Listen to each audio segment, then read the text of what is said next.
Welcome, everybody. I'm Ed Arnold, Vice President of Products at LeveragePoint, and joining me today is Jay Manson, VP of Sales. Hi, all. Nice to see you all again. This is another half-hour webinar in our monthly series of thought leadership in the area of pricing, marketing, and sales. LeveragePoint provides the software solution for value-based pricing. You can find out more about us by visiting our website, LeveragePoint.com. That's where you'll find the recording for this webinar as well as our previous webinars and other resources. So presenting today, as you can see in the, on the live video as well as in the picture, is Jay Manson and myself, and our third unseen team member, Aaron Miller, who is keeping us on track behind the scenes, and we can't run these webinars without him. But Aaron will be watching the chat for questions during the webinar. Okay, so let's take a look at the agenda. Jay, if you can walk us through it. Sure. So this is a little bit not like our standard webinars where usually we're bringing in a customer or a subject matter expert to talk about some aspect of value-based pricing. What we wanted to do today was kind of provide you all a recap of what we've seen this year, and it's been an incredibly exciting year for us. Very busy year, yeah. As we're building a business here. So we wanted to show you kind of how we're seeing industry adoption, who are the customers that are buying our application. We wanted to talk a little bit about how they're leveraging our solution. They are leveraging it in ways that we hadn't anticipated and in ways that we had anticipated. And so we also wanted to talk a little bit about the functionality that we've changed in the application based on how organizations are using it, and also kind of what we expect to deliver in 2012 and beyond. Clearly, what we're seeing is across different industries, across different size corporations, they're trying to use the application in different ways, and we want to make it easier for organizations to use. Fundamentally, when we came to market, what Ed's vision was to create an application that took value-based pricing from the concept and the idea to something that can actually be executed.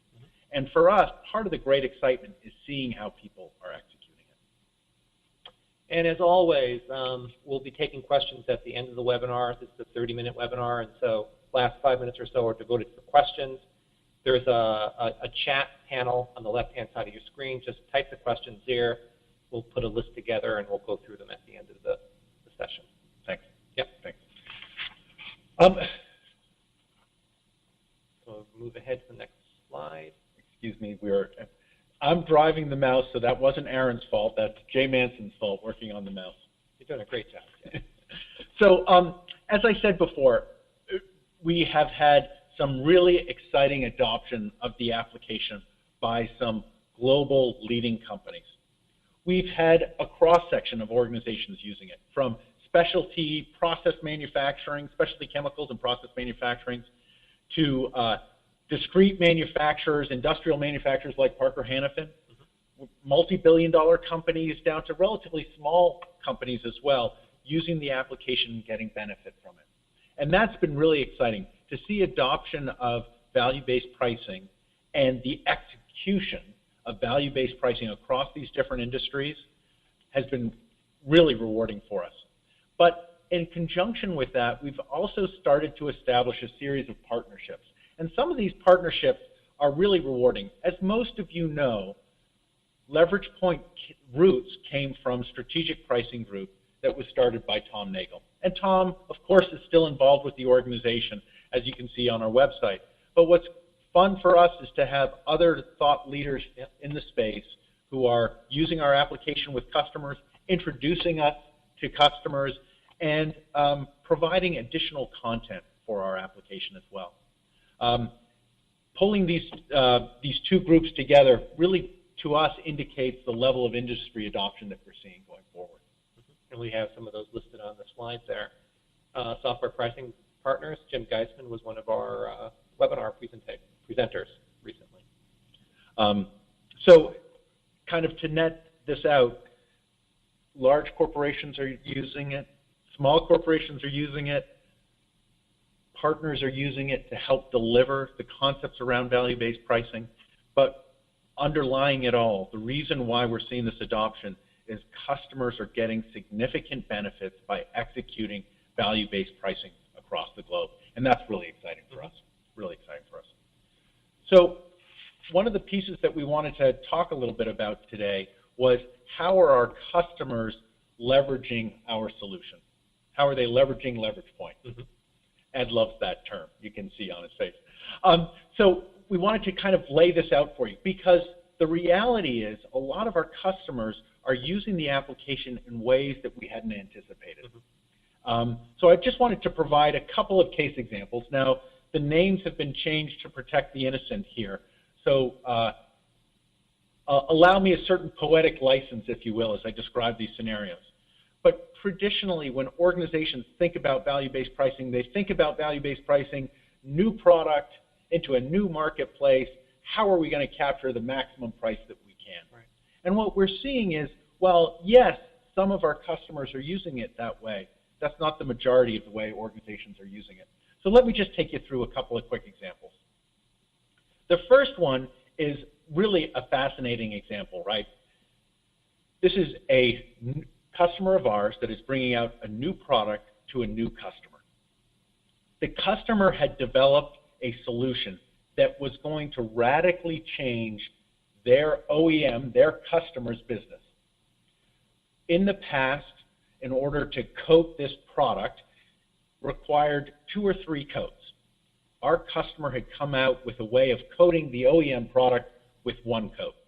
Now, the problem is, if you're sold by the gallon, how are you going to capture 1.5 to 2 times as much per gallon against the next best competitive alternative? How are you going to do that? That was one problem.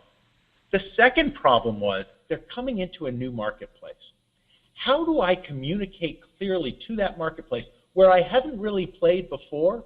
How do I communicate in that marketplace that I really understand their business? So what this customer of ours did was use our application to put together the value story. And a key part of the value story, a key driver of value, was to say, we don't need as much material. Now that was the simple value story. That was generally understood. Rather than 2 coats, you only need 1 coat. Clearly there's a benefit there. But by using our application, they were able to demonstrate to customers that they understood the implications of only using 1 coat. It meant that there was less inventory. It meant that there was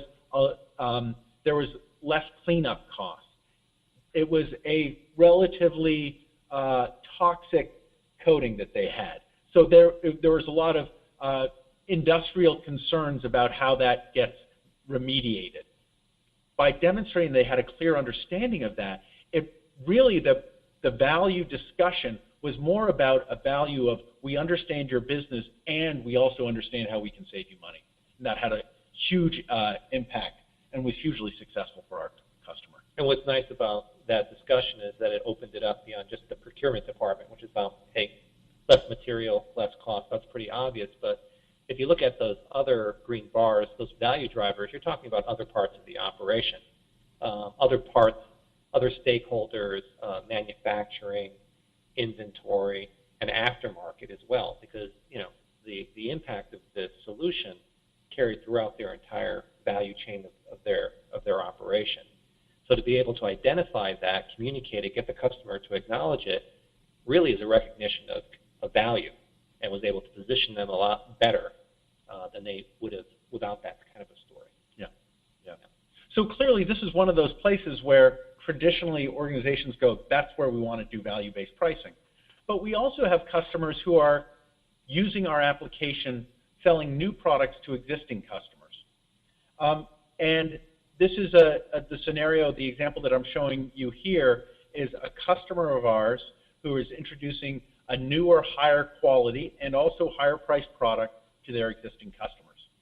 Now the problem was that as they introduced this new product to their customer, it required a change of their processes. And because it required the customer to change some of their processes, it opened up the conversation for competitors. And there were some competitors with some Me Too solutions. What was really interesting about this scenario was that a lot of the differentiation value was really around how they improved the revenue of their customer. This was the first time that they were actually able to start to engage with customers around how their higher quality ingredient into the process was improving the quality of the outcome for their customer. They won this business. They were hugely successful with this new product introduction because they shift the conversation away from operational improvement to revenue improvement. And I think that's another piece that we're seeing around how organizations are using our application today that's really exciting for us, that it's really understanding how they affect their customers' revenue that becomes the real value proposition that you want to engage with. Now, when Jim Geisman spoke, he spoke a tremendous amount about that when he did our webinar. And it's interesting to see how many of our customers, even in kind of traditional manufacturing environments, are using our application to do that. Yeah, and some folks don't have a lot of confidence in making a revenue value claim, right? Because it's not something that's easily measured. You can never really have the right answer. And sometimes there's a reluctance of bringing in an answer or a number, which isn't exactly right. But what's nice about this is at least it puts it into a structure where you can have that discussion about what the underlying assumptions of that revenue number are. And in a sense, work with the customer to come up with what a plausible assumption is. There is value there, right? And it's not about getting the right number. It's about recognizing that there is a positive impact on the growth of the customer's business. And that's what's powerful. And I think that's the way our customers are approaching it, is that this is a great mechanism to have that type of discussion without getting tripped up in the math or the complexity of it. Very simple to communicate. Yeah, yeah. So again, new products, new customers, yeah, that's traditionally where we think about value-based pricing. But we also have customers that are using it really when they're looking to improve their market share. Right. This is a scenario where you can see that there is very little differentiation value there. Less than a tenth. Yes, and this customer had been selling their product to their customer for over 50 years. And the competitor was also selling a like product, as you can see, very slightly different from the competition in there as well. The manufacturing process really hasn't changed in 20, 25 years, something like that. I don't think that's an exaggeration. There's no new technology that's dramatically changing this process. And the customers know it. Yes. And the customers, because of that, have been working at an accelerated level to continually improve their manufacturing process. So our customer was receiving the bulk of the volume, but they wanted to be able to achieve a little bit more of the volume.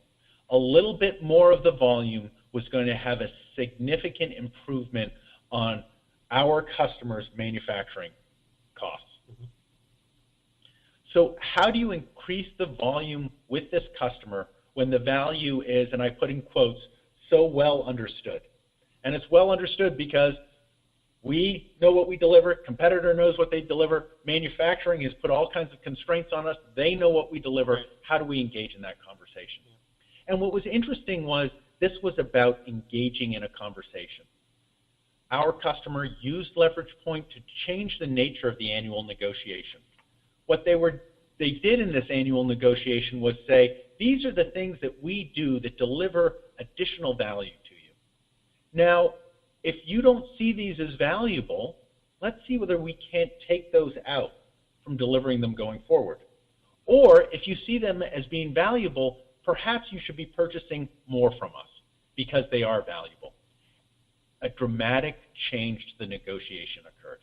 Now, when Ed and I were looking at this application a year ago, we weren't seeing this as an important marketplace for us or an important use case for us. But what we're seeing with our customers that more and more they're using the LeveragePoint application to help identify what are those small elements of value for their customers going forward, so that they can change the nature of those negotiations. So the negotiation is not purely a price negotiation. Yes, price is part of the conversation, and it will continue to be. But part of the negotiation and a core element of the negotiation is, what is it that we do that helps your business? And if we're doing things that don't help your business, how do we start to take those out? Because we don't want to incur those costs anymore. Yeah, and really making transparent a lot of the good things in the relationship, right? The strong relationship that a customer has with their customers. Just getting some acknowledgement that they are doing things that they consider valuable. Yeah. And putting that on the table, or taking that off the table, as the case may be. Yeah. Yeah. So the reason why I wanted to lay out those case examples was because it really also starts to talk about how we're thinking about the product and where we see the product vision evolving to. You know, originally, Ed's vision for the product was that a user has the ability to build an economic value estimation model in one sitting. Right. And we have delivered on that vision. I should say Ed has delivered on that vision.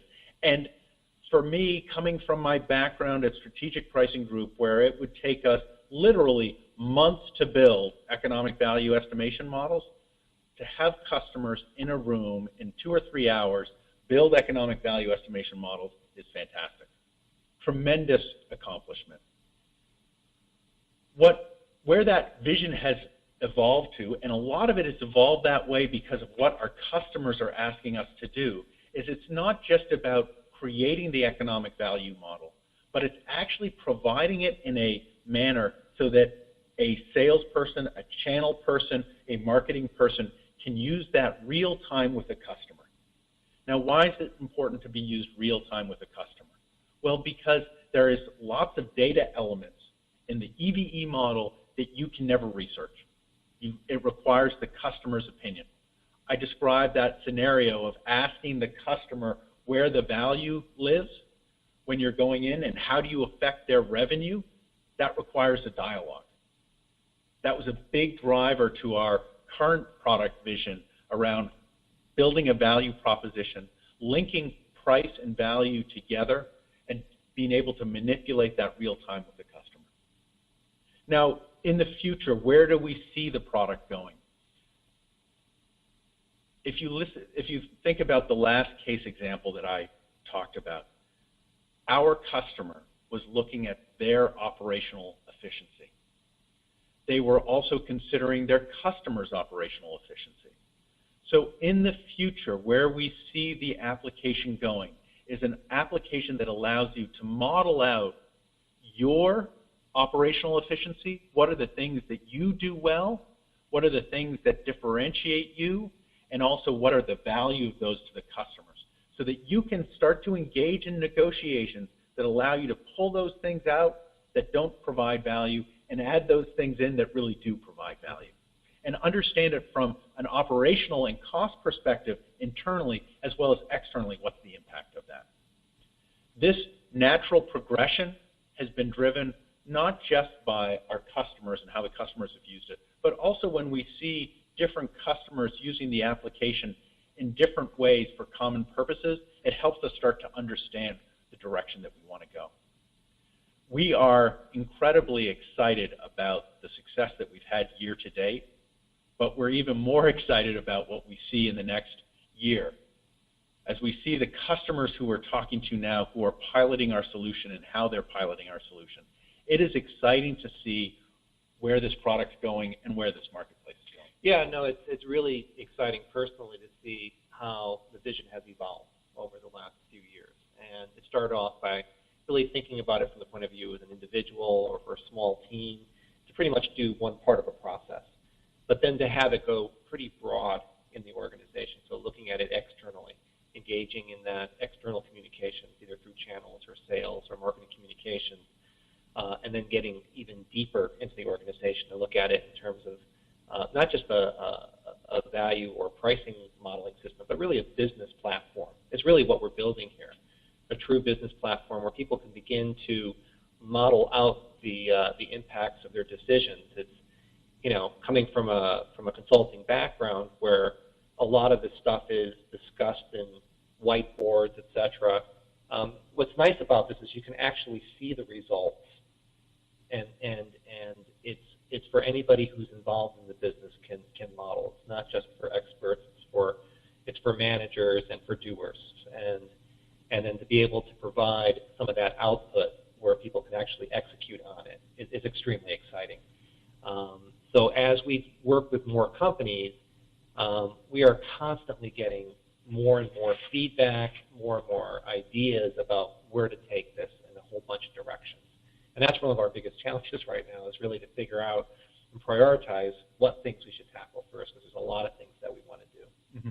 So maybe now would be a good time to talk through the things that, the product areas that you addressed in 2011. Well, in 2011, so we are a SaaS application, and what that means is that we're able to push out new releases roughly on a monthly basis, and we announce those. And some of them are, obvious to the user, and some are sort of behind the scenes of the platform, or less obvious.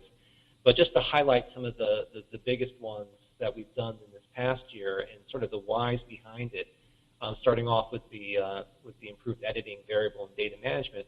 This is all about organizations who want to put together the content sort of to fill that engine for folks to use. So that sort of core set of content, being able to pull that together fast and easy, and be able to take those parts and to create other value propositions. So you're not constantly building things from scratch. You're able to reuse pieces of it. And we've gotten a lot of specific feedback about how to do that. And so this next release that's coming up in a couple of weeks is going to address a lot of what our users have been telling us. So that's a huge one. Another one that came up, and this was really from a number of customers, was this ability to have PowerPoint download. Now, what's interesting about that is that was really on the external side of things. We were talking with customers who said, look, I love the dynamic model, but when I discuss customers, I want to pull things into a PowerPoint deck. What can you do for us? And by the way, I may not like that EVE chart. I may want to show it in different types of formats. So why is that? Well, it makes them comfortable with pulling in best practices of value-based selling into their existing sales and communication process. We don't want to dictate that. We just want to be able to integrate that with what they're doing today, which is successful. So that's a great example of that. Another one I'll just mention is this multiple units of measure. Often when people put together a value model, they're doing it from the customer's metric perspective. So, for example, in the construction industry, you talk about cost per square foot. Well, it's great to create a value model of cost per square foot, but then when you go to negotiate your deal and you're selling things by the pallet, how do you make that switch without tripping over a whole bunch of mathematics? We had a number of customers who said, we want to toggle, right? Toggle us through so we can switch back and forth, or even if I'm doing something in one market, it's in feet, and I want to do it in meters, give me a switch, so we put that toggle in. So those are a few examples of what we've done in 2011 to make it easier for our users to adopt the usage of this. What I like about those examples, so the improved editing and variable and data management, why is that so important? The case example of the new product rollout, that was a global product rollout that was occurring.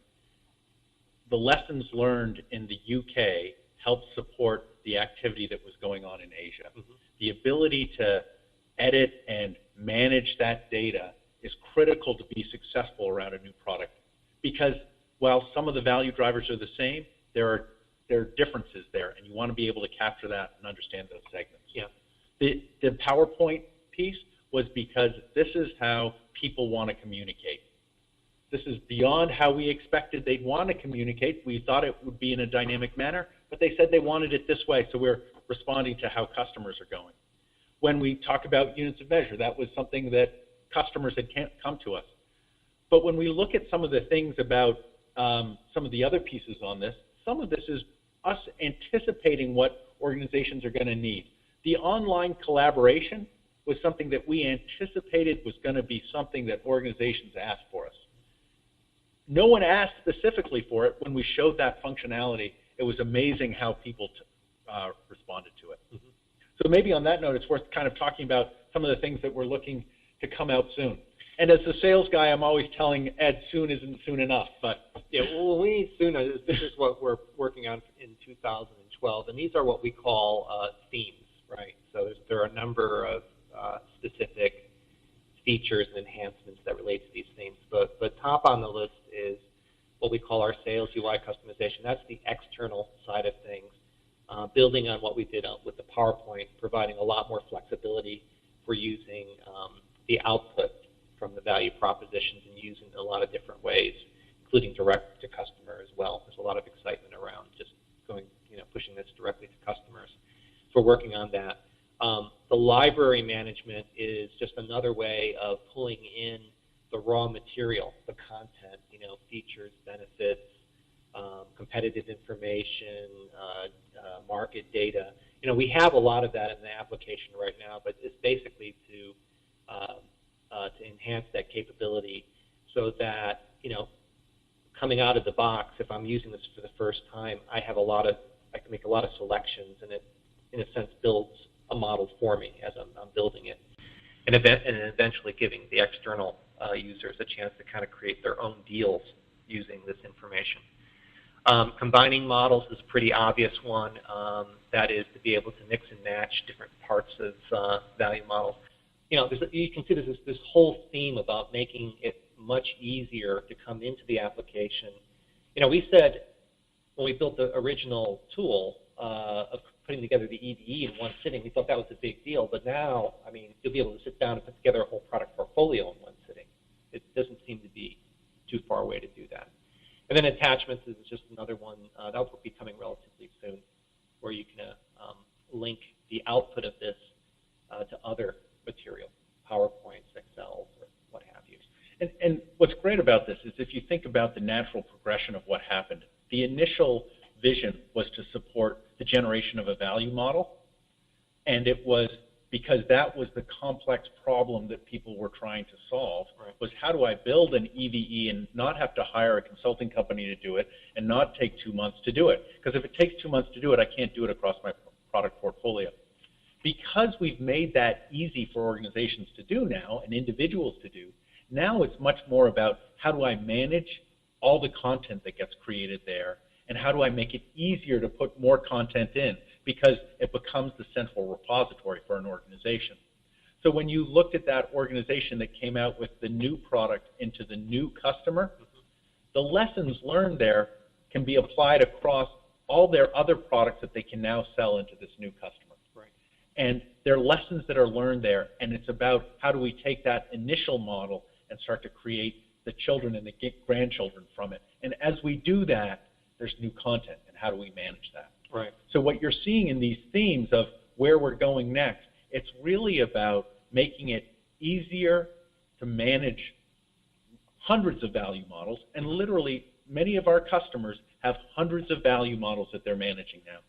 How do you manage hundreds of value models, and how do you make it easy for the sales team or the go-to-market organization to take those value models to really execute the value-based pricing strategy in the field with live customers?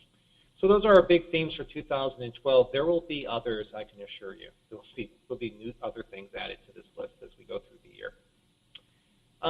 So I think that wraps up our core presentation. We do have a few minutes left in our session. I just wanted to see if there were any questions, and I'm going to look over to Aaron.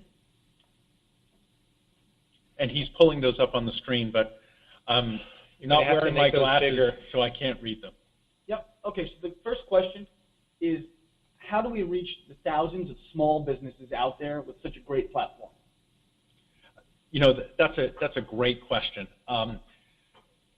There's one of the key elements to reaching out to the kind of the medium-sized business is in two areas. One is around making it easy to use, and we have done a tremendous amount to make it easy to use. The second one is introducing them to the concept, and really more than introducing them to the concept, introducing them to the benefit of the execution of the concept. Small businesses, for the most part, don't have time to deal or think about higher thoughts. They have to deal with the execution day to day. And we need to demonstrate how this folds into that execution. Now, many of our partners that we're working with now actually operate with small businesses every day, or medium-sized businesses every day. And as they're delivering their consulting to them and having our application embedded in how they deliver that consulting, that has really increased our uptick to the medium-sized business. Anything you want to add? Or No, I mean, we work with very large enterprises right now. So small, it's still a very large company, and the solution works just as well for them. So. Another question here is, how are you different from other pricing software vendors, like your Vendavo and Pros and Zillion? Well, I'm going to let you take this one. Okay. So, well, first of all, LeveragePoint is the only solution in the marketplace that's focused around value-based pricing.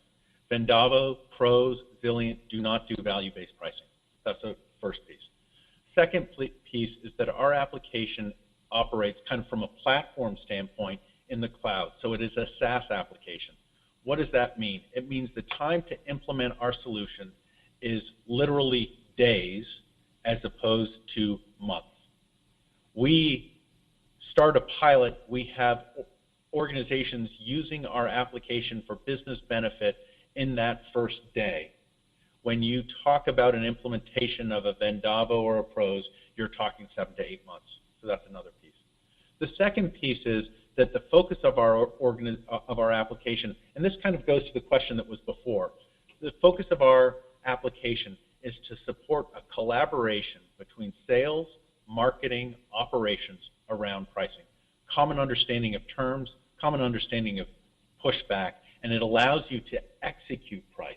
So what we're really about is whatever the price that's set, how do you go capture that in the marketplace?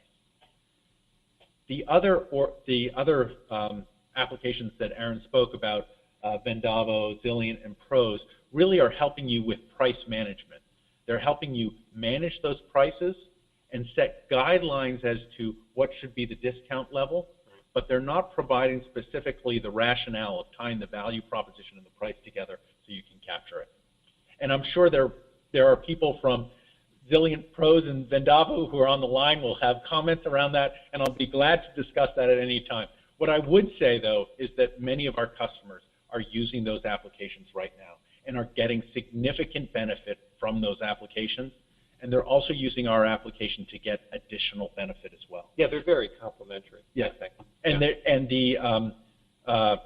And with those price management solutions and our solution overlaid is really driving some pretty significant business impact around pricing.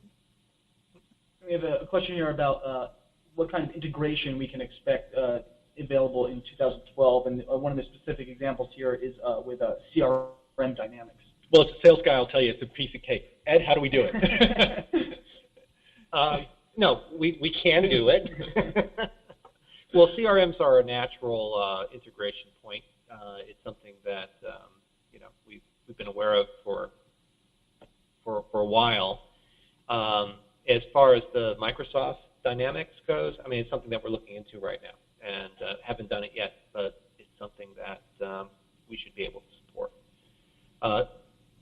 SaaS applications like Salesforce, much easier, much more straightforward to do, and we know how to do that. And that's all the questions you have. Just wanted to remind everybody that the slide deck will be available after the presentation. Okay, thanks for mentioning that, Aaron. And yes, we will have this recording posted up on our resources page on our website. And I just wanted to let folks know that this is the last webinar in the 2011 season. So I'd like to wish our audience a happy holiday season and a happy new year. We will be back in January with our next program, and already talking with some guests, some exciting folks we're going to be adding to the roster next year. So, and just going forward, as much as possible, we're going to try and get customers and subject matter experts to come forward with experiences that they are having around pricing as well.